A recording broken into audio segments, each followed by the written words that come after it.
இலங்கை சிறையில் உள்ள மீனவர்களை மீட்க கோரி ராமநாதபுரம் ஆட்சியர் அலுவலகத்தில் மீனவர்களின் உறவினர்கள் மனு அளித்தனர்.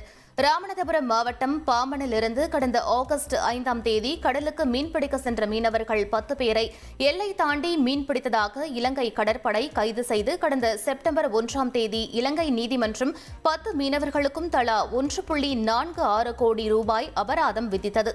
இந்த விவகாரத்தில் மத்திய மாநில அரசுகள் தலையிட்டு அபராத தொகையை ரத்து செய்து மீனவர்களை விடுவிக்க வேண்டும் என மீனவர்களின் உறவினர்கள் கண்ணீர் விட்டு கதறி எழுதினர். 5 கோடி கேட்கறாங்க அபராதம். 18 மாசம் தண்டிச்சிருக்காங்க. அந்த குடும்பம் பிள்ளையெல்லாம் கடந்து கதறுதுங்க. எங்க அப்பா எப்போ வர மாட்டாங்களா, இன்னைக்கு வருவாங்க, எப்போ வருவாங்க, நாங்க அப்பதான் சாப்பிடுவோம் வாங்கணும்னு அழுகு. மனைவி புள்ள குட்டி அனைத்தும் 10 பேர் குடும்பமே அழிஞ்சு சீரழிஞ்சு கிடக்கு. இந்த இலங்கை அரசு அந்த அதிகாரி மனம் இறங்கி எங்க பிள்ளைகளை, எங்க எல்லா சொந்தங்களையும், எங்க மீனவர்களுக்கு எந்த ஆதரவும் இல்லை, எங்களுக்கு எந்த வேலையும் பார்க்க தெரியாது.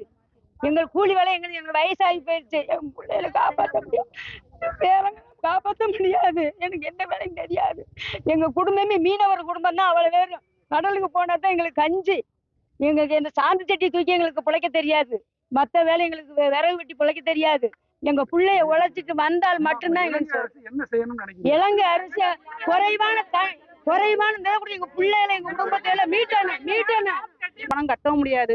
1.5 வருஷமா அவங்களை அன்னைக்கு தண்டனை அனுப்பி எங்களை முடியாது. ஏன்னா அவங்க மீண்டும் திரும்பி வந்தா தான் இந்த குடும்பத்துல இருக்கிறவங்க எல்லாருக்குமே வாழ்வாதாரம். நோய் நொடி பார்க்க வேண்டும். பிள்ளைகள் எல்லாம் படிக்காம காலேஜோட பாதியோட நிப்பாட்டி வீட்டுல கூட்டிட்டு கொண்டு வச்சிருக்க நிலைமையில இருக்கு. படிப்பு போச்சு.